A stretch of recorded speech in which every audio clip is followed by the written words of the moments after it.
Hi hello అండి. Welcome to హాష్క vlogs.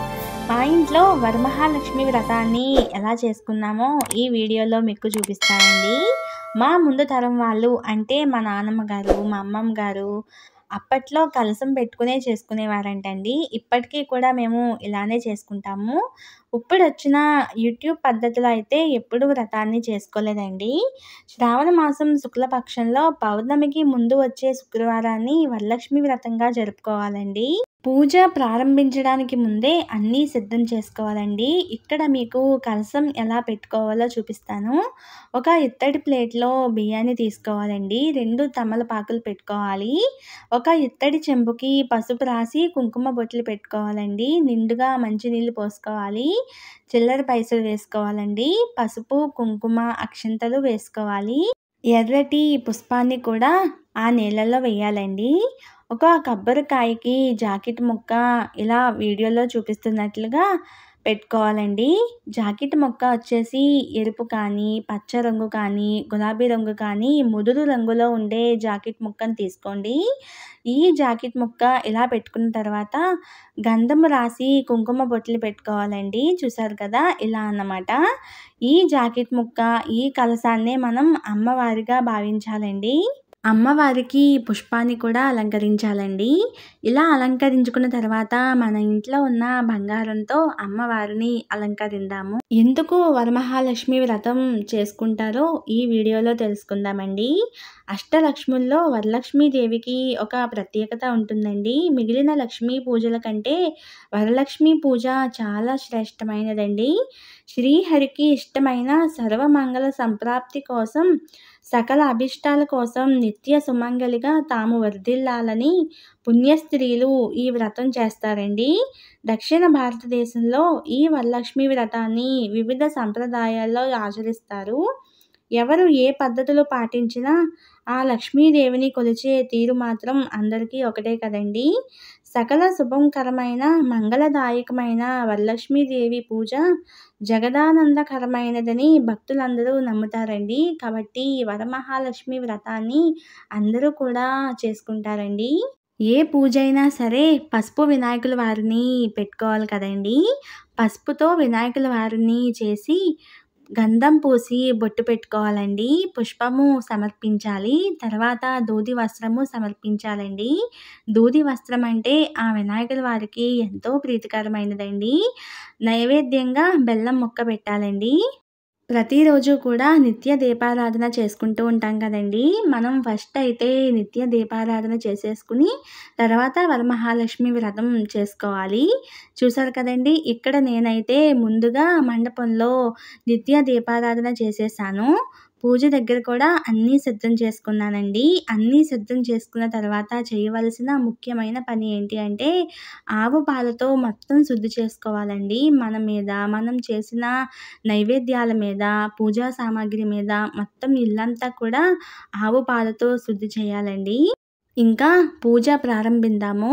ఆ వినాయకుల వారికి నమస్కరించుకుని పూజ ప్రారంభించాలండి.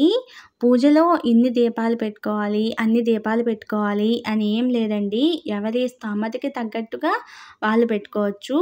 మనం చేసేది లక్ష్మీ పూజ కాబట్టి 3 దీపాలు ఖచ్చితంగా వెలిగించుకోవాలండి. మనం ఎన్ని ప్రసాదాలు చేసినా కూడా ఆ అమ్మవారికి వడపప్పు ప్రసాదం అంటే ఎంతో ప్రీతికరం కదండి. ముందుగా అదైతే నివేదించాను ప్రసాదంగా.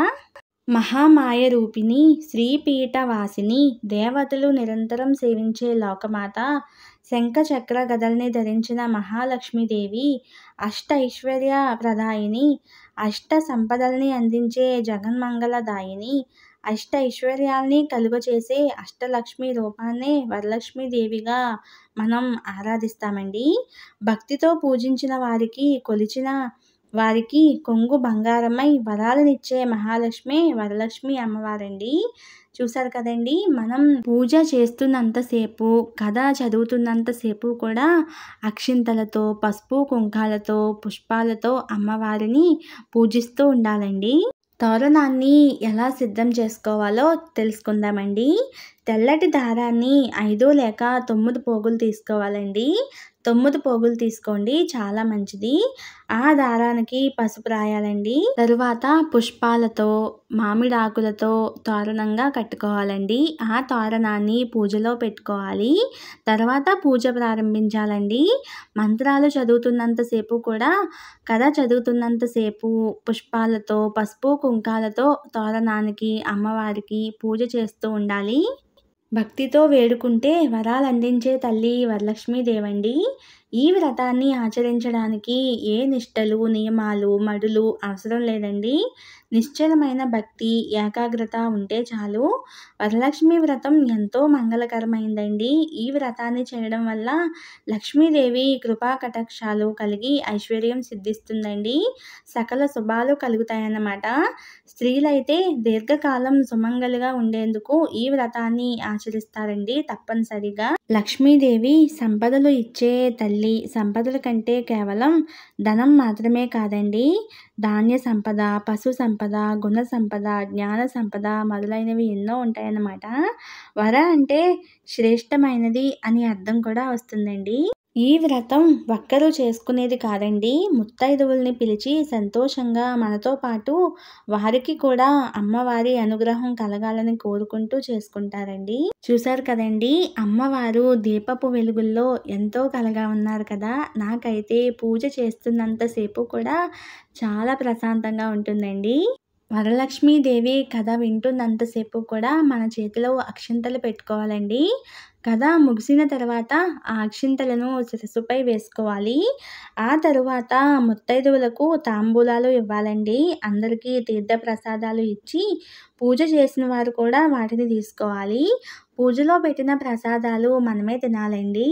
అంటే అమ్మవారికి పెట్టిన ప్రసాదాలు, నైవేద్యాన్ని మనమే ఆరగించాలి. చివరిగా అమ్మవారికి మంగళహారతి ఇవ్వాలండి. మంగళహారతి ఇస్తూ పాట పాడితే కూడా చాలా మంచిదే అండి. అంటే వస్తే పాడండి, లేకపోతే లేదు. మంగళహారతి ఇచ్చిన తర్వాత పూజ ముగుస్తుంది కదండి.